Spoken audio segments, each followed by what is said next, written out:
जी को। वो पंक्ति शायद आज बिल्कुल सही बैठ रही है।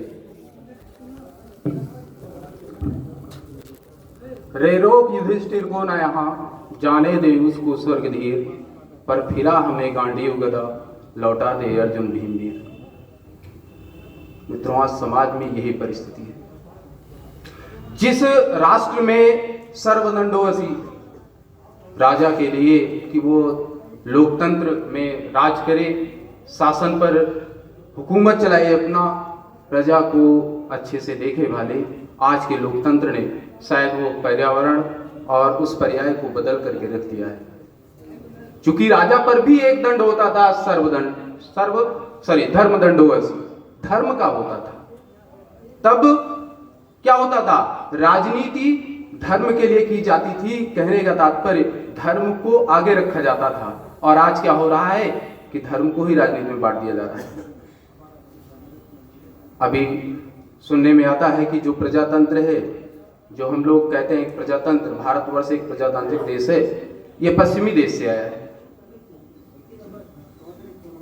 हम आपको थोड़ा सा अल्प समय जरूर है, लेकिन बहुत कुछ बताएंगे थोड़े से शब्दों में और जोड़ने का प्रयास करेंगे आज के युवा को। चूंकि भारतवर्ष इस समय 70% युवाओं से जुड़ा हुआ है और भारत युवा है। अब युवा है, अब युवा शक्तियों से आज की जो ऊर्जाएं हैं वो संचालित हो रही हैं। हम ऐसी ऊर्जाओं को साथ ले चलने का आह्वान करते हैं और यह चाहते हैं कि आप सभी, और आज प्रसन्नता यह इस बात की हो रही है, जैसे हमने सुना बाहर अभी यहाँ पर बातचीत हो रही थी कि 2 संगठन का कार्यक्रम हो रहा है। हम एक उदाहरण दे देते हैं। अभी बीच में चर्चा हुई थी चंद्रगुप्त जी की। तक्षशिला, जैसे आज यूनिवर्सिटी चलती है वैसे तक्षशिला थी, उसके आचार्य थे चाणक्य। जब सिकंदर ने भारत पर आक्रमण किया और सभी को निस्तानाबूद करने की मन स्थिति अपनी बनाई, तब देश का कोई भी राजा खड़ा नहीं हुआ, सभी पीछे हट गए। तब उस चाणक्य, एक शिक्षक ने, जिसको आज इस देश में गाली दी जाती है, जिसके पढ़ाए हुए बच्चे आज राष्ट्रपति होते हैं, जिसके पढ़ाए हुए बच्चे आज धर्मगुरु और आज प्रधानमंत्री और मुख्यमंत्री होते हैं, वह उस सीट पर पहुंचने के बाद आचार्य को और शिक्षक को गाली देता है। आज जिस महात्मा की हम जयंती मना रहे हैं, यही राजनीति करने वाले लोग तमाचा मार रहे हैं महात्मा गांधी के मुंह पर। हमें सोचने का विचार है। हम ऐसे वंशज से जुड़े हुए हैं जो कतई हमको शोभा नहीं देता। चाणक्य ने क्या किया? देश के सभी राजाओं से आह्वान किया और सभी से मुलाकातें की। सभी ने इनकार कर दिया कि हम सिकंदर के सामने नहीं खड़े हो सकते। तक्षशिला पर जब आक्रमण हुआ और तक्षशिला को भी उसने जब कब्जे में ले लिया, तब चाणक्य के पास कोई विकल्प नहीं था। वे बिहार पटना पहुंचे। बिहार पटना में राजा के यहाँ पहुंचे तो उन्होंने राजा से गुहार लगाई कि मैं आपसे आपकी मदद के लिए आया हूं। तब उस राजा ने जवाब क्या दिया है? इस हमारी भारतवर्ष जो सम्मेलन हो रहा है हमारे यहाँ, जो हम इतने खुश हैं, जो हमारे बीच में रंग बिरंगे कार्यक्रम हो रहे हैं, इसमें कौन है ये जो विघ्न डाल रहा है? इसको तुरंत महल से बाहर किया जाए और इसे चेतावनी दी जाए कि दोबारा हमारे कार्यक्रम में ना सम्मिलित हो, हमारे पास ना आए। चाणक्य ने क्या किया? दुखी मन से वापस हुए, लेकिन उन्होंने एक प्रण किया कि अब हम किसी राजा के दरवाजे पर नहीं जाएंगे। और उन्होंने लौटते लौटते रास्ते में एक सड़क के किनारे बैठे हुए चरवाहे को भारत का सम्राट बना दिया, जिसका नाम चंद्रगुप्त था। साहू चौपाल आज पूरे भारतवर्ष में लगभग 7 से अधिक राज्यों से अधिक में हम काम कर रहे हैं। हम उसी विज्ञान को जन्म देने का कार्य कर रहे हैं।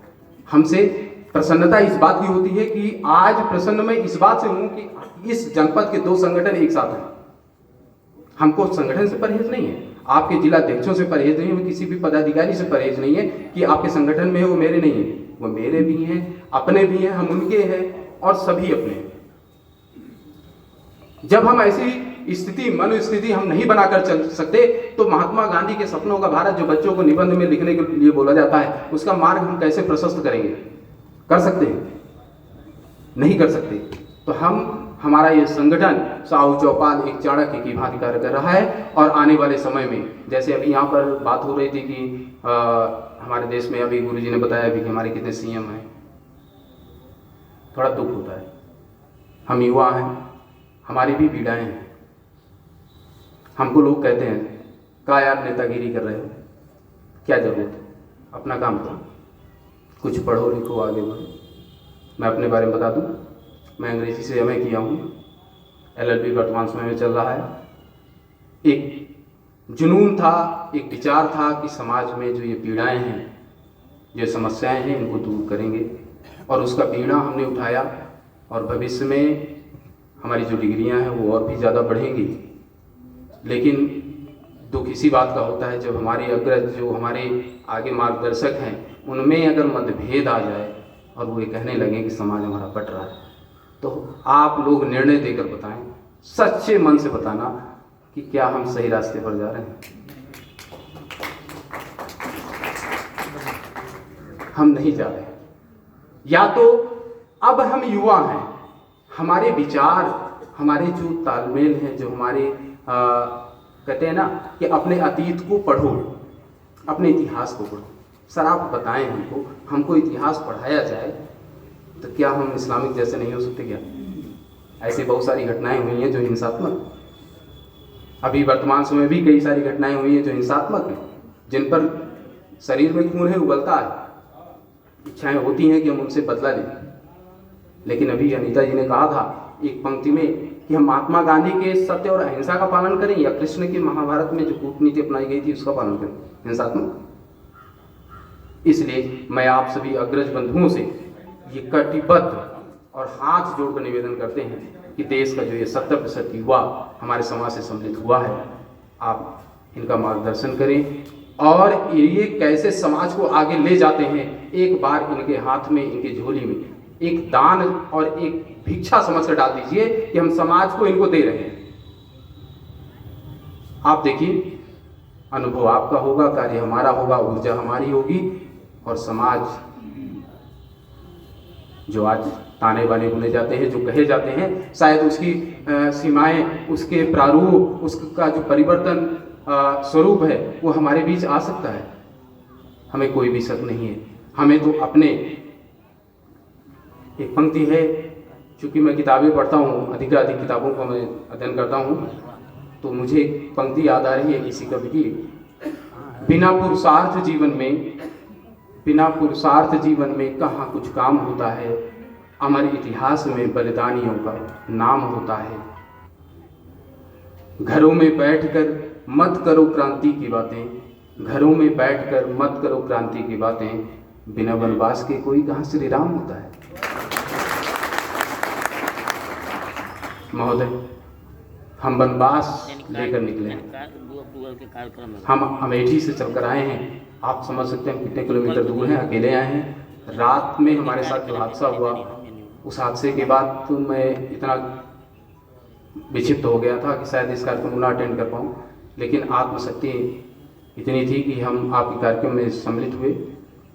और मैं आप सभी से एक ही आग्रह करता हूँ कि समाज सेवा में जो भी अनुभव हो, जो भी सहयोग हो, आप निश्चल भाव से आगे आएँ और समाज सेवा में हमारे साथ आएँ। अभी जैसे साहू चौपाल के कार्यों की चर्चा हो रही थी, उसमें भी हम आपको बताएं, साहू चौपाल एक जनगणना आंदोलन चलाया, जैसे सरकारें नहीं कर रही हैं, बैकवर्ड में किसी का भी उजागर नहीं कर रही हैं, जबकि जानकारी है उनको। ऐसा नहीं है जानकारी नहीं है, जानकारियाँ होती हैं, सबका डाटा फिलअप किया गया है। लेकिन हमने एक डेटाबेस तैयार किया है अपने समाज का। वर्तमान समय में हम लगभग 1 लाख फैमिलीज़ के पास पहुंच रहे हैं, जो 70,000 के ऊपर में है, और बहुत सारे फॉर्म हमारे पास कलेक्ट है जो डेटाबेस में जाने हैं। इतने परिवारों का जब हमने जनगणना डाटा किया अपने डेटाबेस में, विश्वास नहीं मानोगे, आश्चर्यचकित कर देने वाला है। इतने डेटाबेस में 70% से अधिक ग्रामीण मुखिया जो हैं, जो गांवों के मुखिया हैं, वो कक्षा 5 पास है। सर आपने कहा था हमको गांव को जोड़ना चाहिए। जो ग्रामीण जनता है, जो परेशान है, जो लाचार है, जिनको आज सहायता की आवश्यकता, उनको अपने साथ लेना चाहिए। मैंने वही कार्य किया। जब मैंने वो डाटाबेस आज देख रहा हूँ तो कक्षा 5 पास मुखिया, अब आप बताइए क्या राजनीति कर सकता है? कर सकता है?